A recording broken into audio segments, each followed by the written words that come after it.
Hello, my dear students. Welcome back again in your English grammar class. Now, my dear students, it's time to do the next chapter of your book, and the name of the chapter is chapter number 13, clauses and its kind. Clause और उसके kinds के बारे में है हम. अब देखिए यहाँ क्या है. अब ये तो आप बाद में बता पाएंगे. Underline the subordinate clause. पहले पढ़ तो ले क्लॉज क्या है. आइए यहाँ से देखते हैं क्लॉजेस में सबऑर्डिनेट क्लॉज क्या होते हैं, कोऑर्डिनेट क्लॉज क्या होते हैं, क्या क्या रहता है वो सब देखेंगे. So examine the group of words in the colored in the following sentences. ये group of words को देखेंगे जो colored है. जैसे कि he has a chain of gold. उसके पास chain है वो भी कौन सी, gold की. He has a chain which is made up of gold. देखा आपने दोनों चीजों को. So यहाँ क्या लिखा, the second group of words unlike the phrase of the gold contain a subject which and a predicate is made up of. समझे. So such a group of words which forms a part of a sentence and contain a subject and a predicate is known as clause. देखिए phrase में क्या था, phrase हमने पढ़े थे जिसमें क्या होता है, उसका कोई भी मतलब यूज तो कर पाएंगे, वो इंडिपेंडेंट नहीं होते. बट यहाँ पे जो क्लॉज होगा इसका सब्जेक्ट एंड प्रेडिकेट होता है इसमें. ठीक है. So examine the following sentences. क्या लिखा है, they played when the sun came out. ये दो चीज लिखी गई है. Each part contains a subject and a predicate of its own and forms a part of a large sentences which part is there for a clause. So यहाँ पे देखिए क्या है. Notice that the clause क्या है, they play makes good sense by itself and hence can stand by itself in a complete sense. They play अपने आप में complete है. They play उन्होंने खेला. ठीक है. A clause that makes a good sense by itself and can stand alone is known as principal और main clause. जो खुद से अकेला independent होगा वो main या फिर आपका principal clause होगा.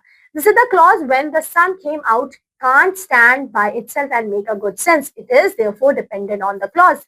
They play a clause that cannot stand by itself and makes a good sense. It is known as dependent or subordinate clause.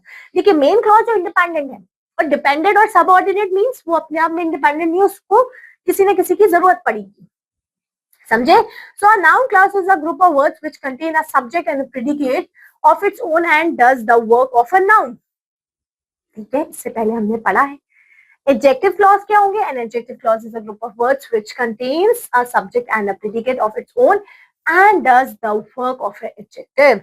Example, he died in a village where he has born or he was born. Next लिखा है an adverb clause क्या होगा. Adverb clause is a group of words which contain a subject and a predicate of its own and does the work of adverb. वो होंगे adverb clause. चलिए एक एक चीज देखते हैं. नाउन क्लॉज, इससे पहले भी हमने ये पढ़ा है. फ्रेजेस में नाउन फ्रेज थे, ये क्लॉज आ गए बस. ठीक है. Noun clause. Look at the following sentences. He fears the foe. Here it is clear or it is clear enough that the noun foe is the object here and this he is a subject here.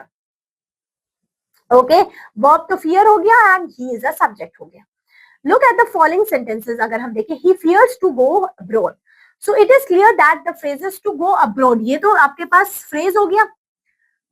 Is the object of the verb fear. Fear का ये object हो गया, he आपका subject हो गया. ठीक है. Look at the another sentences. अगर हम देखें क्या लिखा है. He feared that he will die. उनको डर है कि वो मर जाएगा शायद या मर सकता है. ठीक है.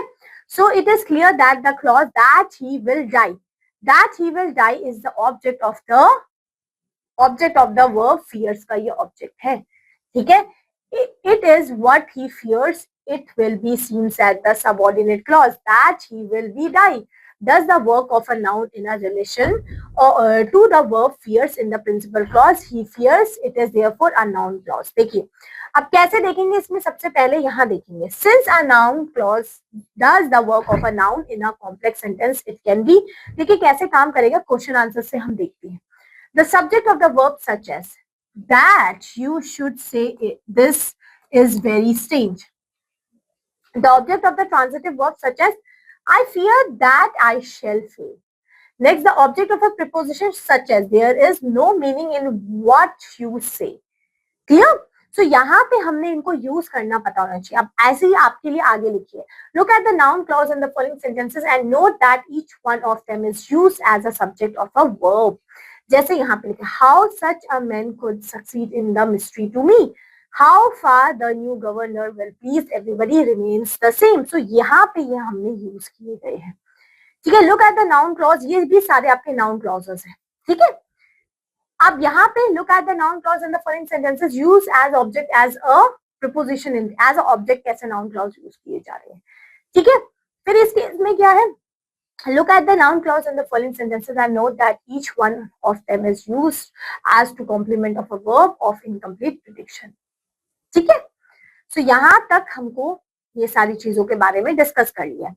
अब थोड़ा एडजेक्टिव क्लॉज देखते हैं। नाउन क्लॉज बहुत सारे देख लिए, एज किस तरीके से वो एज ऑब्जेक्ट भी हो रहे हैं, कैसे यूज कर रहे हैं हम इसको। अब एडजेक्टिव क्लॉज देखते हैं।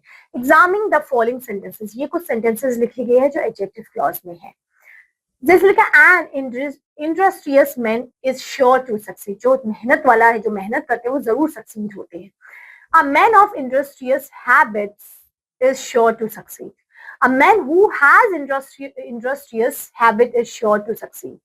समझ रहे हो किस तरीके से यहाँ पे लिखा गया है हमारे पास। फिर लिखा he who has industrious habit is sure to succeed. So in the first sentence अगर हम नाउन मैन के बारे में बताएं, is describe as industrious as a subject, as a adjective के तौर पे इसको यूज किया गया है। In the second sentence the noun man is describe as of industrial habits and वो एडजेक्टिव फ्रेज की तरह यूज किया गया है।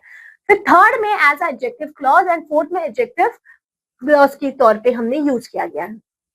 तो क्या होता है, we may now define an adjective clause as subordinate clause which does the work of an adjective.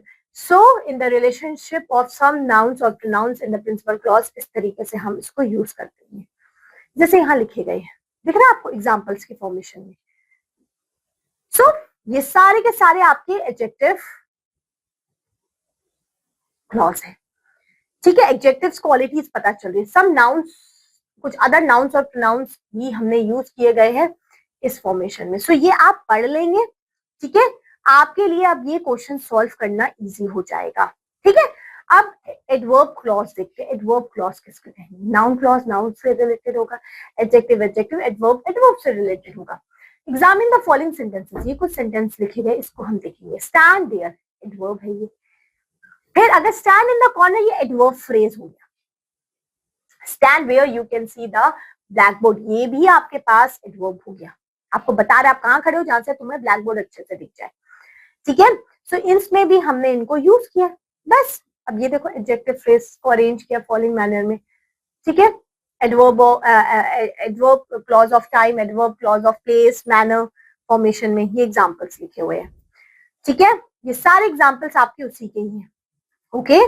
अब यहाँ पे क्वेश्चंस दिए गए हैं जिनको आपको सॉल्व करना है, ठीक है।